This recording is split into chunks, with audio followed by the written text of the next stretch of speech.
English grammar prepositions. ત્યાર પછી બીજું પ્રેપોઝિશન જોઈએ નિયર. નિયર એટલે કે ની પાસે, પાસે. જ્યારે કોઈ વસ્તુની પાસે છે, નજીક હોય, તો ત્યારે આપણે નિયરનો ઉપયોગ કરીએ છીએ. ચિત્રમાં જુઓ તો ચિત્રમાં તમે જોઈને તમને વધુ ખ્યાલ આવશે. બરાબર, એક ઉંદર છે, ઉંદર એ ટેબલની નજીક છે. બરાબર, તો ટેબલની નજીક છે, તો ટેબલ નજીક છે એમ દર્શાવવા માટે આપણે એક્ઝામ્પલમાં જોઈએ કે the mouse is near the table. બરાબર, ઉંદર ટેબલ નજીક છે. બીજો એક્ઝામ્પલ જોઈએ, my school is near the river. તો નિયર એ પ્રેપોઝિશન છે. બરાબર, મારી શાળા નદીની પાસે છે, નદી પાસે છે. બરાબર, નદીની નજીક છે. તો અહીંયા કોઈક વસ્તુ કોઈની નજીક હોય તો તે દર્શાવવા માટે નિયર પ્રેપોઝિશનનો ઉપયોગ થાય છે. ત્યાર પછી જોઈએ બિસાઇડ. બી સાઈડ છે, બી સાઈડ એટલે ની બાજુમાં. બરાબર, હવે જુઓ કોની બાજુમાં, જો કોઈક વસ્તુની બાજુમાં મૂકેલી હોય, બાજુમાં હોય તો તે દર્શાવવા માટે બિસાઇડનો ઉપયોગ થાય છે. બિસાઇડ. તો એક્ઝામ્પલમાં જોઈએ આપણે, the ball is beside the box. The ball is, ચિત્રમાં જુઓ બરાબર ધ્યાનથી, the ball is beside the box. તો બોલ ક્યાં છે? બોલ ક્યાં છે? બોક્સની બાજુમાં છે. બરાબર, બોલ બોક્સની બાજુમાં છે એટલે બિસાઇડના શું થાય? ની બાજુમાં. તો કોઈ વસ્તુ કોઈની બાજુમાં મૂકેલી હોય ને, બાજુમાં, તો ત્યારે બિસાઇડ પ્રેપોઝિશનનો ઉપયોગ થાય છે. બરાબર, અને ધ બોક્સ એ શું છે? ધ બોક્સ એ નામ છે અને નામની પહેલાં કયું પ્રેપોઝિશન આવ્યું? Beside. The ball is beside the box. બરાબર, દડો બોક્સની બાજુમાં છે. બીજું એક્ઝામ્પલ જોઈએ, Rajesh sits beside me in the class. Rajesh sits beside me in the class. Rajesh ક્લાસમાં મારી બાજુમાં બેસે છે. બરાબર, રાજેશ ક્લાસમાં મારી બાજુમાં બેસે છે. તો બાજુમાં દર્શાવવા માટે આપણે શાનો ઉપયોગ કર્યો? બિસાઇડ. ખ્યાલ આવ્યો મિત્રો?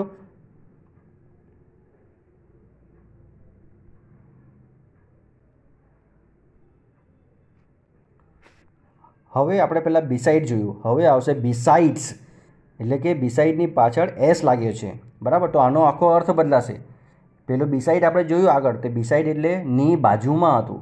હવે આ બિસાઇડ્સ છે, એસ લાગ્યો છે, તો આનો આખો અર્થ બદલાશે. બિસાઇડ્સ એટલે તદ ઉપરાંત. તો આ તદ ઉપરાંત આપણે એમ કહેવા માટે આપણે બિસાઇડ્સનો ઉપયોગ કરીએ છીએ. મિત્રો આ ખાસ બિસાઇડ અને બિસાઇડ્સમાં બંનેમાં ફેર છે, એ યાદ રાખજો. બિસાઇડ એટલે ની બાજુમાં હતો, આ બિસાઇડ્સ એસ લાગે ત્યારે આપણે એનો અર્થ શું કરવાનો છે? તદ ઉપરાંત. તો એક્ઝામ્પલ જોઈએ આપણે, besides maths English is also useful. બરાબર, એટલે કે મેથ્સ ઉપરાંત અંગ્રેજી પણ ખૂબ ઉપયોગી છે. બરાબર, શાના ઉપરાંત? મેથ્સ ઉપરાંત, એટલે કે ગણિત ઉપરાંત અંગ્રેજી પણ ઉપયોગી છે. આમ કહેવા માટે તદ ઉપરાંત ત્યારે આપણે બિસાઇડનો ઉપયોગ કરીએ છીએ. બીજું, he knows 3 more languages beside English. બરાબર, he knows 3 more languages besides English. એટલે અંગ્રેજી સિવાય, એટલે કે અંગ્રેજી ઉપરાંત તે બીજી 3 ભાષા પણ જાણે છે.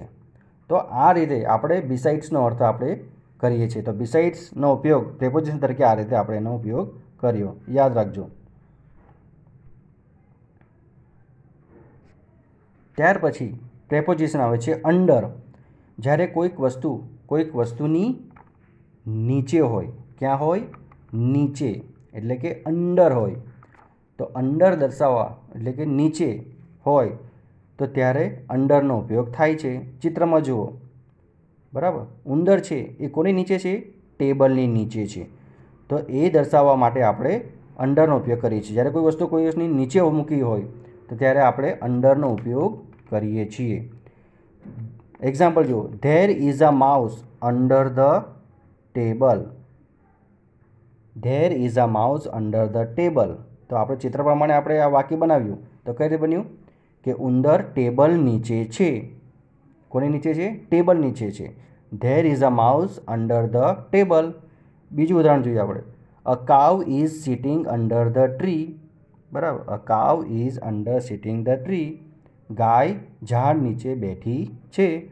તો આ રીતે કોઈ વસ્તુ કોઈની નીચે હોય ત્યારે આપણે નીચે દર્શાવવા માટે પ્રેપોઝિશન અંડરનો ઉપયોગ કરાય છે. ત્યાર પછી જોઈએ બીજું પ્રેપોઝિશન બિહાઇન્ડ.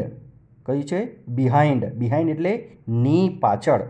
જ્યારે કોઈક વસ્તુની પાછળ હોય ત્યારે બિહાઇન્ડનો ઉપયોગ થાય છે. એક્ઝામ્પલ જોઈએ. ધેર ઇઝ અ બોલ બિહાઇન્ડ ધ બોક્સ. હવે જો ચિત્ર પ્રમાણે બોલ ક્યાં છે? ચિત્રની બોક્સની પાછળ છે, બરાબર. ધેર ઇઝ અ બોલ બિહાઇન્ડ ધ બોક્સ. બોલ ક્યાં છે? બોક્સની પાછળ છે. એટલે બોલ બોક્સની પાછળ છે એ દર્શાવવા માટે આપણે બિહાઇન્ડ પ્રેપોઝિશનનો ઉપયોગ અહીં કર્યો છે. બિહાઇન્ડનો અર્થ શું થાય? ની પાછળ. બીજું example. There is a temple behind the garden. બરાબર, એટલે કે બગીચાની પાછળ મંદિર છે. એટલે કોઈક વસ્તુની પાછળ છે, બરાબર. તો તે દર્શાવવા આપણે બિહાઇન્ડનો ઉપયોગ થાય છે, યાદ રાખજો. ત્યાર પછી અક્રોસ. અક્રોસ પ્રેપોઝિશનનો અર્થ થાય છે ની પેલે પાર. એટલે એક બાજુથી ઓળંગીને જ્યારે બીજી બાજુ જવા માટે આપણે અક્રોસનો ઉપયોગ કરીએ છીએ, બરાબર. એક બાજુથી બીજી બાજુ એટલે કે ની પેલે પાર. અક્રોસનો શું થાય છે?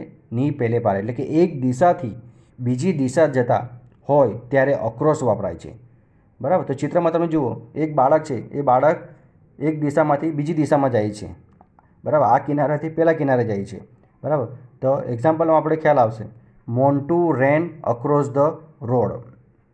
Montu ran across the road, બરાબર. મોન્ટુ રોડ પરથી રોડની પેલે પાર દોડે છે, જાય છે, બરાબર. બીજું હી સ્વેમ અક્રોસ ધ રિવર, બરાબર. તો આ રીતે એક દિશાથી બીજી દિશા જતા હોય ત્યારે અક્રોસનો ઉપયોગ થાય છે. અને અક્રોસનો અર્થ શું થાય? ની પેલે પાર. આ યાદ રાખજો, બરાબર. તો આ રીતે એનો અક્રોસનો ઉપયોગ થાય છે.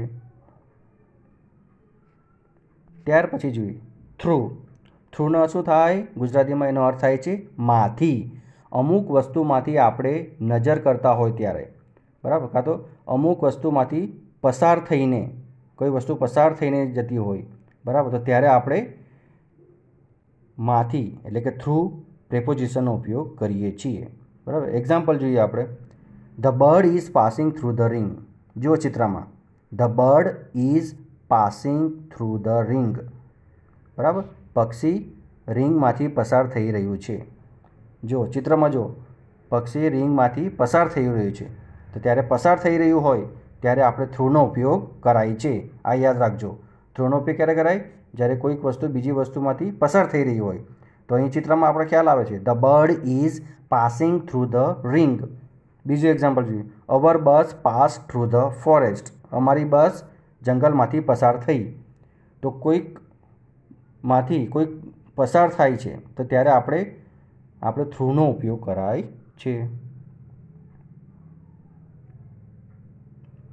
ત્યાર પછી બીજું પ્રેપોઝિશન જોઈએ આપણે ઇનટુ. મિત્રો, ઇન અને ઇનટુ બંનેનો અર્થ એક જ થાય છે. ઇન એટલે પણ શું હતું? માં અથવા અંદર.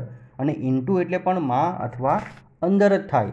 પરંતુ ઇનટુનો અર્થ એ અલગ રીતે અહીંયા પ્રયોજાય છે. ઇનટુનો અર્થ એટલે કે બહારથી અંદરની તરફ ગતિ સાથે ઇનટુનો ઉપયોગ થાય છે. એટલે બહારથી અંદરની તરફ ગતિ દર્શાવવા માટે, એટલે જ્યારે કોઈક વસ્તુ બહારથી અંદર આવે છે ત્યારે ઇનટુનો ઉપયોગ થાય છે, બરાબર. એટલે બહારથી અંદર તરફની ગતિ દર્શાવવા માટે ઇનટુનો ઉપયોગ થાય છે. આ ખાસ યાદ રાખજો મિત્રો.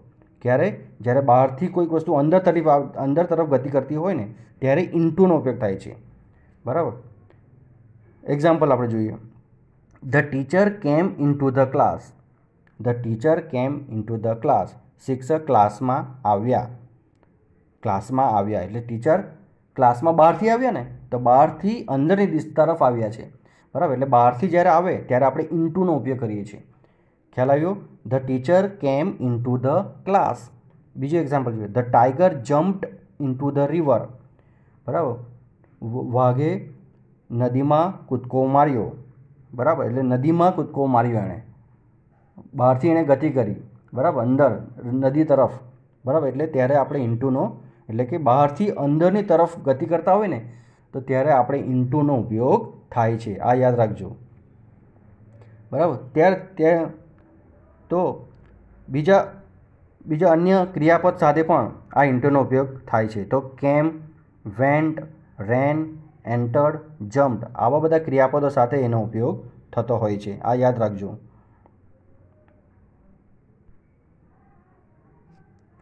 ત્યાર પછી બીજો પ્રિપોઝિશન જોઈએ આપણે, બાય. બાયનો અર્થ થાય છે દ્વારા, વડે. શું થાય છે? દ્વારા અથવા વડે. તેનો બીજો અર્થ થાય છે સુધીમાં, પાસેથી, એવો પણ આપણે એનો અર્થ કહીએ છીએ. વ્યક્તિ દ્વારા થતી ક્રિયા અમુક સમય સુધીમાં પાસે થઈને એમ દર્શાવવા આપણે આ બાયનો ઉપયોગ કરીએ છીએ. બાયનો અર્થ શું થાય છે? દ્વારા, સુધીમાં, પાસેથી, એવો અર્થ આપણે એને કાઢવો પડે છે, બરાબર, એવો અર્થ એનો થાય છે. એક્ઝામ્પલ જોઈએ આપણે. Homework is written by students. Homework is written by students. વિદ્યાર્થીઓ દ્વારા હોમવર્ક લખાયું. કોના દ્વારા? વિદ્યાર્થીઓ દ્વારા. એટલે બાય સ્ટુડન્ટ્સ આપણે લખ્યું, એટલે દ્વારા, એટલે homework is written by students. તો આ દર્શાવવા માટે આપણે બાયનો ઉપયોગ કરીએ છીએ. બાય પ્રિપોઝિશનનો ઉપયોગ થાય છે. ત્યાર પછી બીજું, I shall come back by 6 o'clock. બરાબર. જો અહીંયા સમય દર્શાવવા માટે કઈ રીતે થયો બાયનો ઉપયોગ? કે હું 6 વાગ્યા સુધીમાં પાછો આવીશ. બરાબર, હું 6 વાગ્યા સુધીમાં પાછો આવ્યો. તો સુધીમાં, તો આપણે અહીંયા બાયનો અર્થ કયો શું લીધો? સુધીમાં. આમ બાયનો અર્થ સુધીમાં, દ્વારા, પાસેથી, એવો કરવામાં આવે છે. યાદ રાખજો, બરાબર. I shall come back by 6 o'clock.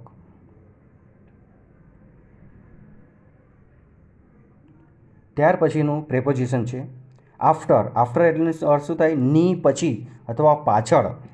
બરાબર. જુઓ ચિત્રમાં જો તમને બધું ખ્યાલ આવે છે, છોકરાની પાછળ એક કેટ છે, તો એ દર્શાવવા માટે આપણે આફ્ટર એટલે પાછળ, જ્યારે કોઈ વસ્તુ એની પાછળ હોય ત્યારે આપણે આફ્ટરનો ઉપયોગ થાય છે.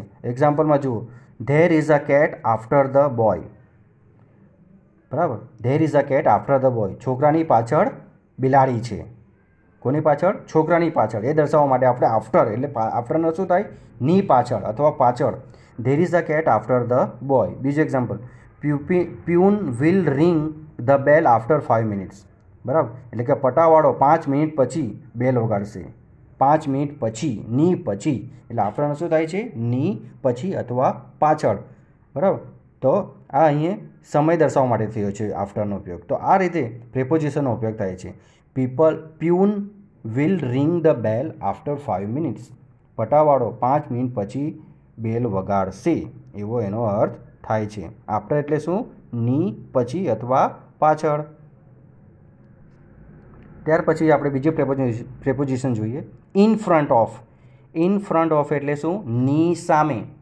જ્યારે કોઈ વસ્તુની સામે મૂકેલી હોય તો ત્યારે આપણે ઇન ફ્રન્ટ ઓફ મુકાય છે. તો એક્ઝામ્પલ જોઈએ આપણે, there is a ball in front of the box. ચિત્રમાં જુઓ, બોલ બોક્સની સામે છે. જુઓ, જ્યારે કોઈ વસ્તુની સામે મૂકેલી હોય તો સામે માટે કયો પ્રેપોઝિશન યુઝ કરવાનું આપણે? In front of. There is a ball in front of the box. બોક્સની આગળ, બોક્સની સામે દડો છે, બોલ છે. Teacher is in front of the bench. શિક્ષક બેન્ચની સામે છે. બરાબર. તો આપણે કોઈક વસ્તુ કોઈની સામે છે, કોઈ વ્યક્તિ કોઈની વસ્તુની સામે છે, તો ત્યારે આપણે ઇન ફ્રન્ટ ઓફનો ઉપયોગ થાય છે. Teacher is in front of the bench, એટલે ઇન ફ્રન્ટ ઓફનો અર્થ શું થાય? ની સામે. તો આ પ્રેપોઝિશન પરનો અર્થ પણ યાદ રાખજો. ત્યાર પછી છે બિટવીન. હવે જો બિટવીન, આપણે આગળ અમંગ જોઈ ગયા. અમંગ એટલે એનો અર્થ પણ ની વચ્ચે થાય, પણ એમાં શું હતું? બે વ્યક્તિ કરતાં વધુ વસ્તુની વચ્ચે આપણે અમંગનો ઉપયોગ કરતા હતા. પણ હવે બિટવીન એ ફક્ત બે વ્યક્તિ કે વસ્તુની વચ્ચે દર્શાવવા માટે આ બિટવીનનો ઉપયોગ થાય છે. હવે જો ચિત્રમાં જુઓ તમે, બે બોક્સ છે, એની વચ્ચે બોલ છે, એટલે બે બોક્સ છે, ફક્ત બે જ છે. બે બોક્સની વચ્ચે કોઈ વસ્તુ છે, ત્યારે ફક્ત બે વ્યક્તિ કે વસ્તુની વચ્ચે એમ દર્શાવવું હોય ત્યારે બિટવીનનો ઉપયોગ થાય છે. બરાબર. ફોર એક્ઝામ્પલ આપણે જોઈએ, ધેર ઇઝ અ બોલ બિટવીન ટુ બોક્સીસ, એટલે બે બોક્સની વચ્ચે બોલ છે, બે બોક્સની વચ્ચે દડો છે. જુઓ, ત્યાર પછી બીજું example, Ramesh sits between Ravi and Raj. હવે રવિ એન્ડ રાજ કેટલા છે? બે વ્યક્તિ છે, એટલે બે વ્યક્તિની વચ્ચે રમેશ બેસે છે. એટલે કોની વચ્ચે? રવિ એન્ડ રાજની વચ્ચે રમેશ બેસે છે. ખ્યાલ આવ્યો? તો બે વ્યક્તિની વચ્ચે જ્યારે કોઈ વસ્તુ હોય દર્શાવવા માટે, બરાબર, ફક્ત બે વ્યક્તિ કે બે વસ્તુની વચ્ચે હોય ત્યારે બિટવીનનો ઉપયોગ થાય છે.